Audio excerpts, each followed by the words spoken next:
Et si tout ce que vous pensez savoir sur la réussite, la liberté ou l'identité était une illusion? Imaginez un instant que le socle même de vos certitudes vacille. Depuis quelques jours, un discours sème le trouble, non seulement dans la diaspora africaine, mais aussi dans la conscience collective mondiale, et rallume une question brûlante. Où commence réellement la liberté pour les Afro-Américains? Et surtout, où s'arrête-t-elle? Le président Ibrahim Traoré vient de lancer un message sans précédent à tous les Afro-descendants. Son appel, direct et inattendu, a embrasé la planète entière. Dans une vidéo partagée des millions de fois, Traoré ne parle pas à l'Afrique institutionnelle, mais à ses enfants dispersés.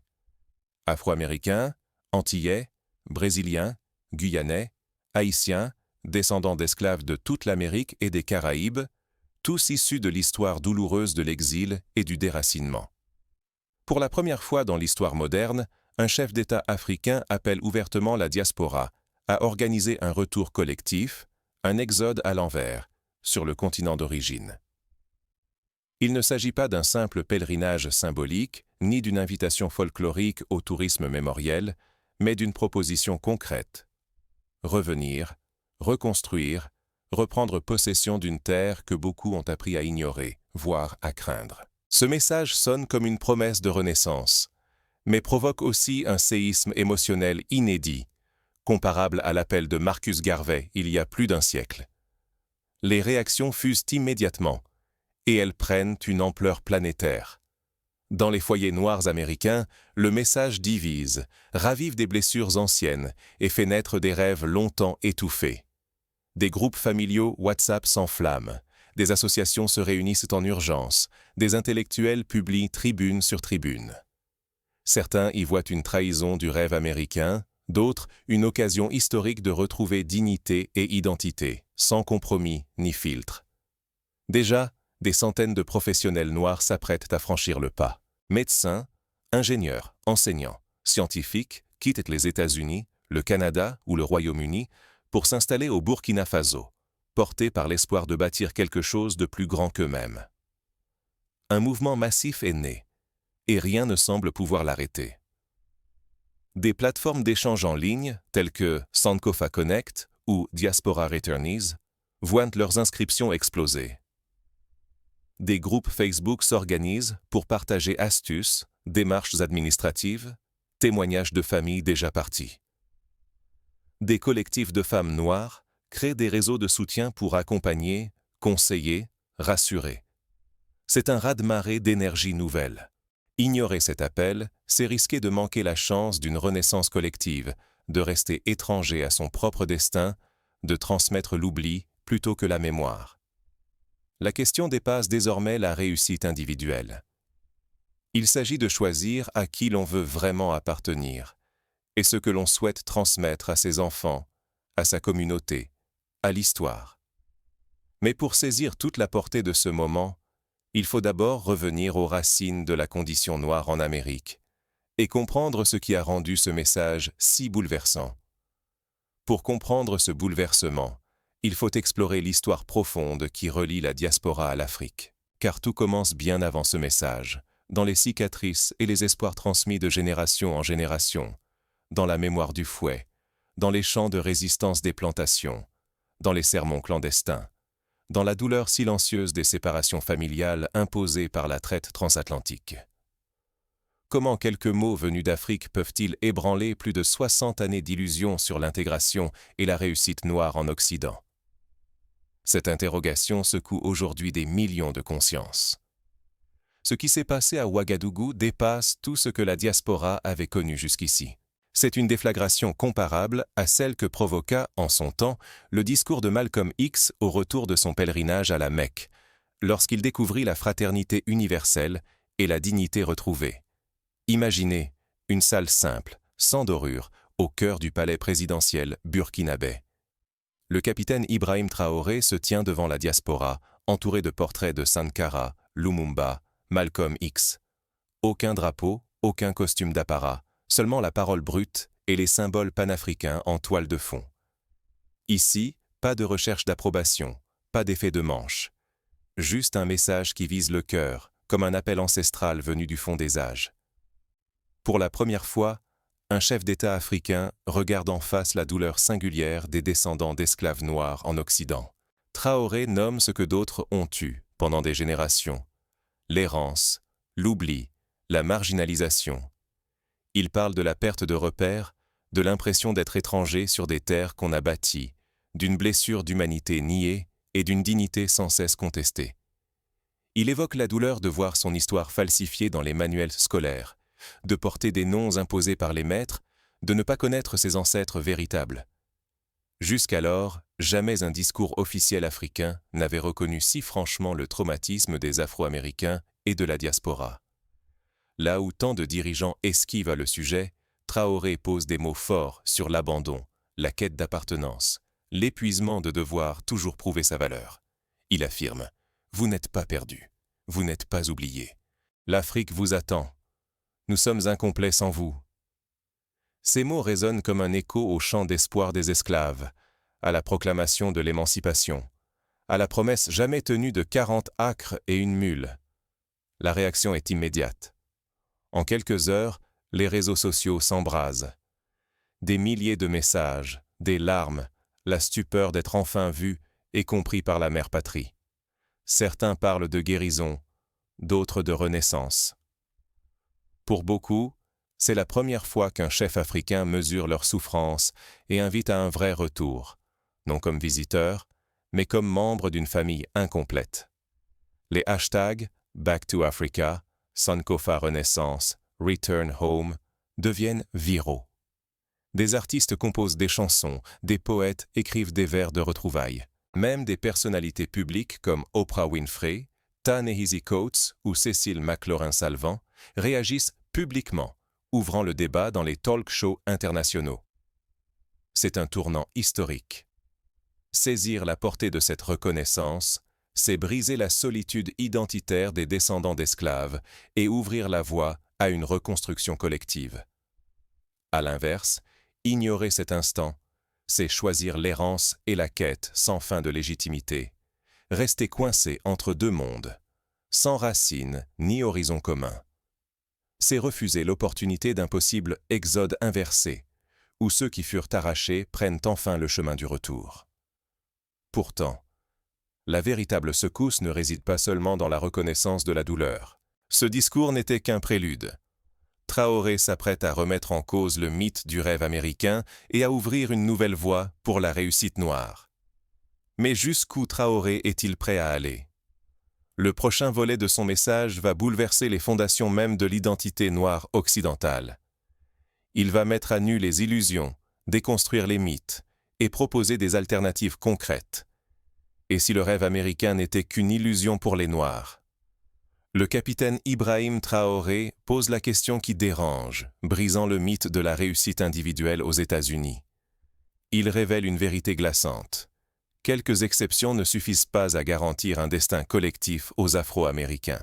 C'est une remise en question comparable à celle qu'a connue la communauté juive d'Europe au sortir de la Seconde Guerre mondiale, lorsqu'elle comprit que l'assimilation ne suffisait pas à garantir la sécurité ou la dignité. Derrière les succès symboliques, l'élection d'un Barack Obama, le triomphe sportif d'un LeBron James, le génie artistique d'une Beyoncé, se cache une réalité accablante. Le contrôle sur l'avenir et les ressources de la communauté noire restent dérisoires. La vitrine de la promotion sociale n'est qu'un trompe-l'œil, masquant une dépossession profonde. Traoré l'illustre par des exemples concrets. Si la fortune combinée de tous les milliardaires noirs d'Amérique ne représente qu'une fraction de celle des familles blanches les plus riches, comment parler d'égalité réelle? Si la quasi-totalité des grandes entreprises, des médias, des banques, des universités restent aux mains d'une élite blanche, où est le pouvoir réel? Traoré va au-delà des apparences. Il brandit les chiffres qui fâchent. Après près de 6 décennies de droits civiques, la violence policière demeure un fléau. Un noir a 13 fois plus de risques d'être tué par la police qu'un blanc. La pauvreté s'accroche, la transmission de richesses d'une génération à l'autre reste 10 fois plus faible que chez les familles blanches. La précarité frappe l'école, la santé, le logement, l'emploi. Même l'ascension politique ou sportive de quelques-uns ne change rien à l'incarcération de masse. Un homme noir sur 3 passera par la prison au cours de sa vie. En comparaison, la communauté asiatique, arrivée plus tard, a réussi à transmettre plus de richesses et à réduire l'incarcération de ces jeunes, preuve que la question noire est spécifique et structurelle. Mais le piège va plus loin encore, il est mental. Traoré dénonce le conditionnement psychologique hérité de l'esclavage et de la ségrégation. On a fait croire aux Noirs que l'assimilation était la seule voie de salut, que l'Afrique n'était qu'un lieu de misère à fuir. On leur a appris à remercier une société qui les a privés de leur humanité, à vénérer un rêve qui ne leur appartient pas. Il rappelle que, dans les années 60, lorsqu'un Noir voulait acheter une maison dans un quartier blanc, il risquait le lynchage. Aujourd'hui, la violence est moins visible, mais elle persiste dans les écoles, dans les hôpitaux, dans les tribunaux. La réussite individuelle devient alors un piège subtil, une intégration qui isole. Seuls quelques élus accèdent à la reconnaissance, souvent au prix d'une rupture avec leurs racines. La majorité reste enfermée dans l'impuissance collective, condamnée à observer l'histoire se faire sans elle. Traoré cite le parcours de sportifs ou d'artistes qui, malgré la fortune, restent confrontés au racisme, à la suspicion, à l'aliénation. Il évoque aussi la solitude de ceux qui, ayant réussi, se retrouvent déconnectés de leur communauté d'origine, incapables de transmettre autre chose qu'une réussite fragile et individuelle. Traoré l'affirme sans détour. L'émancipation ne viendra jamais de l'adoption des codes d'un système qui refuse l'égalité réelle. Le salut exige un retour aux origines, une réappropriation consciente de l'Afrique et la construction d'un avenir solidaire avec la diaspora. Il cite l'exemple des communautés juives ou arméniennes qui ont su préserver une solidarité transnationale, investir dans des écoles, des hôpitaux, des entreprises collectives et bâtir des ponts entre les continents. Poursuivre la réussite individuelle, c'est accepter de gérer une pauvreté chronique. Négliger l'unité, c'est abandonner son peuple à la marge. Refuser ce marché de dupes, c'est choisir de bâtir ensemble une puissance retrouvée, pour que chaque enfant noir hérite d'une histoire et d'une dignité restaurée. Il propose de s'inspirer des modèles de développement communautaire de la Chine ou de l'Inde, où les diasporas ont investi massivement dans leur pays d'origine, créant ainsi des pôles d'innovation et de prospérité. Traoré n'appelle ni à la fuite ni à la résignation. Il propose une rupture radicale. Repenser l'avenir en faisant de l'Afrique le socle et l'opportunité suprême pour la diaspora noire. Cette proposition est illustrée par des exemples historiques. Lorsque les Juifs d'Europe ont fondé Israël, ils sont venus de tous les continents, avec leur savoir, leur langue, leurs rêves. Pourquoi la diaspora africaine n'en ferait-elle pas autant? Ce choix radical, porteur d'espoir mais aussi de risques, divise et inquiète. Pourtant, pour Traoré, il s'agit de la seule voie vers une liberté véritable. Il évoque la nécessité de prendre des risques, de quitter le confort illusoire, de braver l'inconnu. Il cite les pionniers de la Silicon Valley qui ont tout quitté pour bâtir un monde nouveau. Pourquoi la diaspora noire n'aurait-elle pas le même courage?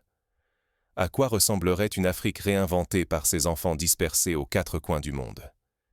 Imaginez un continent où chaque hectare de terre fertile, chaque gramme d'or, chaque algorithme écrit, chaque rêve d'enfant afro-descendant convergent enfin pour bâtir le plus ambitieux avenir de notre temps. Imaginez des universités panafricaines rivalisant avec Harvard ou Oxford, des hôpitaux équipés des dernières technologies, des villes intelligentes où la culture africaine rayonne, des industries du cinéma, de la mode, du numérique exportant leurs créations sur tous les continents. L'Afrique, c'est un territoire immense, des ressources naturelles insoupçonnées, un potentiel humain trop longtemps négligé. Des rives du fleuve Congo jusqu'aux dunes du Sahel, des métropoles vibrantes aux villages ancestraux. Le sol africain regorge de richesses convoitées par tous, mais qu'eux seuls peuvent transformer durablement. Il rappelle que l'Afrique détient plus de 60% des terres arables non cultivées de la planète, plus de 30% des réserves mondiales de cobalt, de bauxite, de diamants. Pourtant, l'essentiel de ces ressources profite à des acteurs étrangers. Le vrai trésor, c'est vous, la diaspora. Vos expertises en technologie, santé, éducation, finances, médias sont les leviers absents pour métamorphoser ce potentiel en force réelle. Voici l'appel à la conscience diasporique. Et si vous étiez la génération qui rebâtit la civilisation africaine, non comme spectateur, mais comme bâtisseur? Il cite les réussites des startups nigérianes dans la fintech, des médecins ghanéens formés à Londres revenus ouvrir des cliniques, des architectes sénégalais révolutionnant l'habitat urbain. Les premières réponses ne tardent pas. Plusieurs pays africains offrent désormais la citoyenneté automatique aux descendants d'esclaves, supprimant les barrières administratives. Le Ghana a été pionnier, suivi par le Rwanda, puis le Burkina Faso. Des subventions voient le jour pour encourager l'investissement des diasporas, tandis que de généreuses incitations fiscales s'adressent à celles et ceux qui osent s'installer et créer localement. Partout, de nouveaux centres culturels naissent pour accueillir, orienter, reconnecter Africains du continent et de la diaspora. Des banques locales lancent des offres dédiées, des universités créent des cursus, retour aux sources. Déjà, des milliers de jeunes professionnels témoignent de leur retour. Certains quittent des carrières prestigieuses à New York, Paris ou Toronto, portés par le rêve de bâtir pour les leurs, sur leur terre d'origine. Ce mouvement de relocalisation est inédit, mais il s'accompagne de douloureuses fractures familiales. Partir, c'est aussi affronter l'incompréhension de proches encore attachés au mythe de l'intégration occidentale. Des parents s'inquiètent, des amis se moquent, des collègues tentent de dissuader. Mais les pionniers racontent le bonheur de voir, pour la première fois, leurs enfants grandir entourés de visages familiers, de langues ancestrales, de rites partagés. Face à cette vague, les réactions occidentales ne se font pas attendre. Campagne médiatique pour discréditer l'Afrique, multiplication de programmes visant à retenir les talents noirs, promesses répétées de progrès social individuel. Tout est mobilisé pour freiner cette fuite d'énergie, de créativité, de leadership. Les médias publient des enquêtes anxieuses sur le brain drain africain inversé. Les universités américaines offrent de nouvelles bourses pour retenir les étudiants noirs. Des entreprises lancent des campagnes de communication sur la diversité, dans l'espoir de convaincre les talents noirs de rester. Rien de tout cela n'est réellement nouveau. Il y a un siècle, Marcus Garvey appelait déjà au retour collectif et à la reconstruction panafricaine. Mais aujourd'hui, la diaspora n'a jamais disposé d'autant d'outils. Réseaux sociaux, transfert d'argent instantané, accès massif à l'information et une conscience partagée, prête à s'incarner dans l'action. Aujourd'hui, un jeune diplômé peut créer une entreprise au Ghana depuis sa chambre à Atlanta, lever des fonds à Londres, collaborer avec des partenaires en Afrique du Sud et vendre ses produits dans le monde entier. Refuser cette opportunité, c'est peut-être laisser passer la seule chance d'ériger la première civilisation africaine moderne, forte, indépendante des oppresseurs historiques. Les enjeux sont immenses. Il s'agit d'héritage, de dignité, de pouvoir, d'avenir, pour nous, pour nos enfants, pour l'histoire. Au-delà des chiffres, c'est la question du récit collectif qui se joue. Qui écrira l'histoire de demain? Qui transmettra la légende? Mais au-delà de l'économie ou du politique, il y a une dimension plus profonde à ce retour, la guérison spirituelle et identitaire. Car derrière chaque exil, il y a une blessure séculaire. Et derrière chaque retour, une promesse de renaissance collective. Le retour n'est pas qu'un déplacement géographique, c'est un acte de réparation, un geste de réconciliation avec soi-même et avec ses ancêtres. Il rappelle les pèlerinages des peuples autochtones sur leurs terres sacrées, les alias des Juifs vers Israël, les retours des Arméniens vers Erevan après le génocide. Et si la véritable guérison ne résidait ni dans l'assimilation, ni dans la résistance, mais dans la reconnexion? Cette interrogation, à la fois troublante et essentielle, forme le cœur du message du capitaine Traoré. Ici, il n'est plus uniquement question de politique ou d'économie, mais d'une renaissance spirituelle et générationnelle, dont l'enjeu dépasse la simple réussite individuelle. Il invite à méditer sur la phrase de Maya Angelou « Je viens comme un, mais je me tiens comme 10 000 ». Traoré souligne que la diaspora porte un traumatisme collectif, hérité de siècles de déracinement, d'humiliation et de lutte pour exister. Pourtant, une voie différente s'ouvre, Guérir non pas en se battant sans cesse, ni en se fondant dans la masse, mais en retrouvant la terre d'origine. Se reconnecter à ses ancêtres, c'est réactiver une mémoire et une force qu'aucune société d'accueil ne pourra jamais offrir. Il évoque les cérémonies de libation, la transmission des noms africains, la redécouverte des langues maternelles, la célébration des rites oubliés. Donner à ses enfants plus qu'un simple passeport, c'est leur transmettre une identité solide. Imaginez, vos descendants ne grandissent plus avec ce vide, ce doute, cette question lancinante. D'où viens-tu réellement? Mais avec la certitude d'appartenir à une histoire, une terre, un peuple. Ils héritent d'un enracinement tangible, qui ne dépend d'aucune approbation extérieure. Traoré cite l'exemple d'écoles panafricaines où les élèves apprennent l'histoire du royaume du Mali, la philosophie de Cheikh Anta Diop, les mathématiques de l'Égypte antique. Le retour en Afrique permet de sortir de la lutte éternelle. Cette course épuisante pour être tolérée, jamais vraiment chez soi. Là-bas, la diaspora n'a pas vocation à rester éternellement invitée. Elle peut redevenir bâtisseuse, propriétaire, majorité. Ici, bâtir signifie transmettre, créer et offrir ce que l'on n'a jamais pleinement possédé ailleurs. Il évoque la joie de voir des enfants noirs jouer sans craindre d'être arrêtés pour un simple jeu dans la rue, la fierté de voir son nom affiché sur une entreprise, un hôpital, une université. C'est l'opportunité de cesser de mendier une place et de commencer à écrire une page nouvelle, pour soi et surtout pour ses descendants. Refuser ce retour, c'est laisser ses enfants vulnérables à l'insécurité identitaire, au doute, à une appartenance précaire.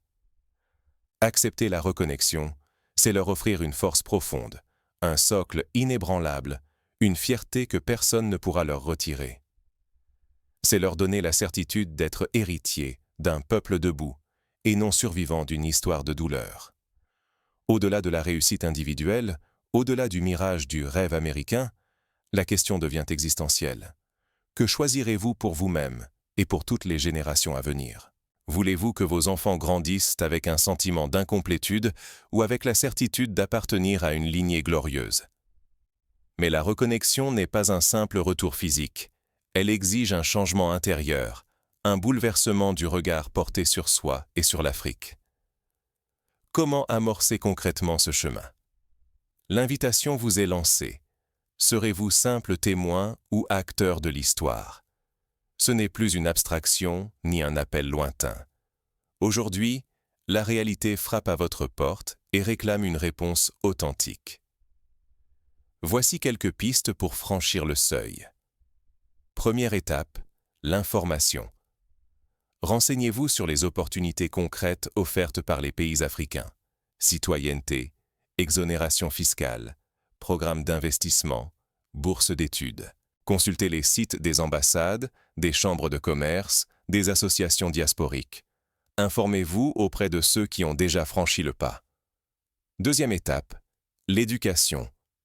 Initiez-vous et initiez vos enfants à l'histoire africaine, aux langues ancestrales, aux cultures oubliées. Participez à des ateliers de généalogie, de cuisine, de musique, de danse. Lisez les œuvres de grands penseurs africains et afro-descendants. Troisième étape, le réseau. Rejoignez des groupes de la diaspora, des associations de retour, des plateformes d'échange. Participez à des forums, des webinaires, des rencontres internationales. Tissez des liens avec des familles déjà installées sur le continent. Quatrième étape, le projet. Définissez votre rêve. Entreprendre, enseigner, soigner, bâtir, créer. Élaborez un plan, mobilisez des ressources, trouvez des partenaires. Osez imaginer grand. Et si vous étiez le prochain créateur d'une université panafricaine, d'un hôpital de pointe, d'une entreprise innovante? Cinquième étape, le passage à l'action. Organisez un premier voyage, une mission de prospection, une expérience immersive. Testez, explorez, osez. Prenez le temps d'évaluer, d'ajuster, de progresser. Mais ne laissez pas la peur dicter votre avenir. Regarder sans agir, c'est laisser à d'autres le privilège d'écrire votre avenir. C'est abandonner à des mains étrangères la mémoire que vous laisserez à vos enfants, le récit que l'on racontera dans 100 années. Refusez d'agir, C'est consentir à l'effacement, à la répétition des mêmes blessures et des mêmes mirages de progrès. C'est accepter que l'histoire continue de s'écrire sans vous.